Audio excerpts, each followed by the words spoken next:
College के graduation के कुछ ही दिनों बाद स्नेहा दीदी को अचानक चेन्नई में एक नौकरी के इंटरव्यू के लिए जाना पड़ा। रात का समय था, इसलिए माता पिता ने उन्हें अकेले जाने से मना कर दिया और दीदी ने मुझे साथ चलने को कहा।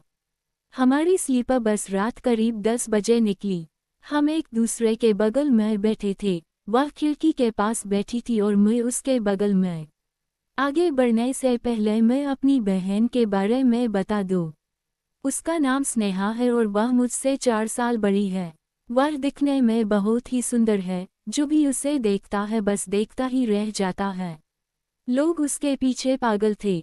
ऐसा नहीं था कि मैं पहली बार उसे अलग नज़र से देख रहा था, यह सब तो बहुत पहले शुरू हो गया था। जब भी वह खुले बालों और गीले के साथ अपने कमरे से बाहर निकलती या कुछ उठाने के लिए नीचे झुकती, तो मेरी नज़रें अपने आप उसकी ओर खींच जाती थी। कई बार मैं चुपके से दरवाजे के पीछे से उसे आईने के सामने बाल या कपड़े बदलते देखता था। वह जानती थी कि मैं उसे अलग नज़र से देख रहा हूँ। कई बार वह जानबूझकर ऐसे कपड़े पहनती कि मैं बेचैन हो जाता था। मैं बड़ी मुश्किल से खुद पर काबू रखता था। जब मेरी नज़र उस पर होती, तो वह हल्की सी मुस्कान देती, जैसे मुझे और उकसा रही हो। कभी कभी जब वह बहुत करीब आकर बात करती, तो उसकी आंखों में एक अजीब सा भाव दिखता था। बस चल रही थी और वह थोड़ी घबराई हुई लग रही थी। मैंने धीरे से उसका हाथ पकड़कर पूछा, क्या हुआ दीदी? उसने मेरी ओर देखा, मुस्कुराई और कहा, कुछ नहीं, इंटरव्यू की वजह से थोड़ी टेंशन में हूँ। फिर हम बातें करने लगे कि उसे इस नौकरी की कितनी ज़रूरत है। थोड़ी देर बाद उसने मुझसे पूछा, क्या तुम्हारी कोई गर्लफ्रेंड है? मैंने सच कह दिया, नहीं दीदी, मेरी आज तक कोई गर्लफ्रेंड नहीं रही। वह थोड़ी देर चुप रही और बोली, मैं कॉलेज में लड़कों से बात तो करती थी, पर कभी किसी को करीब नहीं आने दिया। रात में बस एक ढाबे पर रुकी। उसने मेरी तरफ देखा और धीरे से कहा, मुझे वो जाना है, पर अकेले डर लग रहा है। मैंने कहा, मैं साथ आता हूँ। बाहर अंधेरा था, हमें कोई साफ जगह नहीं दिख रही थी, वह घबरा रही थी। मैंने एक कोना ढूंढा जहाँ अंधेरा था और झाड़ियाँ थी। मैंने इशारा किया, दीदी यहाँ आओ, यहाँ कोई नहीं देखेगा। वह पास आई और कहा, यही करीब खड़े रहना, इससे मुझे हिम्मत मिलेगी। मैं मुस्कुराया और उसके बहुत करीब खड़ा हो गया। वापस आकर हम अपनी सीट पर बैठ गए। बस की लाइटें बंद हो गए। दीदी थकी हुई थी, उसने खिड़की का पर्दा किया और सीट के कोने पर सिर टिका दिया। थोड़ी देर बाद उसका सिर मेरे कंधे पर आ गया। वह मेरे कंधे पर आराम कर रही थी। मैंने धीरे से उसके टॉप का एक बटन खोल दिया। तभी बस को एक झटका लगा और दीदी जाग गई। मैंने तुरंत आंखें बंद कर ली जैसे मैं गहरी नींद में हूँ। उसने मेरी तरफ देखा, शायद उसे एहसास हुआ पर उसने कुछ नहीं कहा। उसने बस धीरे से मेरा हाथ हटाया और अपना बटन वापस बंद कर लिया, फिर से मेरे कंधे पर सिर रखकर सो गई। सुबह 6 बजे हम चेन्नई पहुँचे। हमने एक छोटा सा लॉज लिया। रूम सादा पर साफ था। दीदी फ्रेश होने के लिए वो गई। थोड़ी देर बाद वह बाहर आई, उसके बाल गीले थे और वह सिर्फ एक बड़े में लिपटी हुई थी। वह मेरे पास से गुजरी और कपड़े लेकर वापस वो चली गई।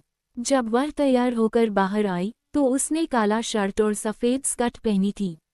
वह मेरे पास आकर बैठी, तो उसका स्कर्ट थोड़ा ऊपर खिसक गया था, पर वह सहज थी। वह मेकअप करने लगी और मैं बस उसे देखता रह गया।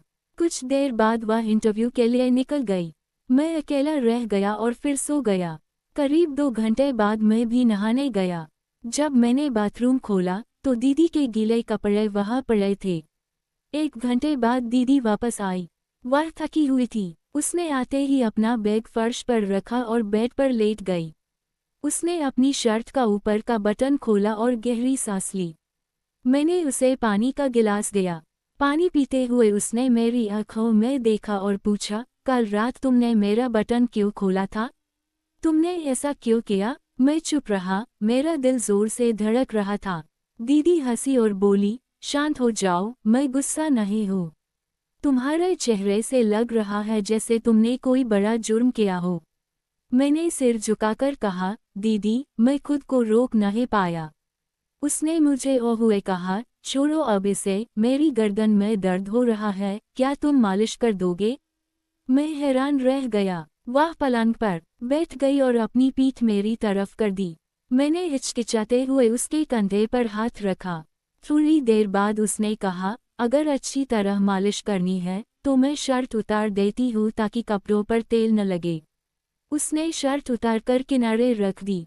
मैं बस उसे देखता रहा और फिर धीरे धीरे उसकी पीठ और गर्दन पर मालिश करने लगा। उसने चेहरा घुमाया और धीरे से कहा, कल रात जो तुमने मुझे छुआ वो तुम्हारी अच्छी कोशिश थी। अगर तुम चाहो तो मालिश जारी रख सकते हो। मुझे यकीन नहीं हो रहा था कि यह सच है। मैंने कहा, दीदी, आप बहुत थकी हुई है, मैं आपको अच्छी मालिश कर देता हूँ। दीदी ने मेरी आंखों में देखा और कहा, हाँ, अगर यही तुम्हारी इच्छा है तो मैं मना नहीं करूँगी। मुझसे कुछ छुपाना मत। मालिश के दौरान वह दर्द से थोड़ा सिसकने लगी, पर फिर शांत होकर तकिए पर सिर रखकर सो गई। उसने मुझसे कहा, आज नहीं, पर मैं वादा करती हूँ कि जब मेरा शरीर और मन तैयार होगा, मैं तुम्हारे हर सपने को पूरा करूँगी। चेन्नई से वापस आने के बाद मेरी खुशी का ठिकाना नहीं था। अब जब भी मौका मिलता, मैं दीदी की मालिश करता। यह कहानी भावनाओं और एक अनकहे रिश्ते की थी।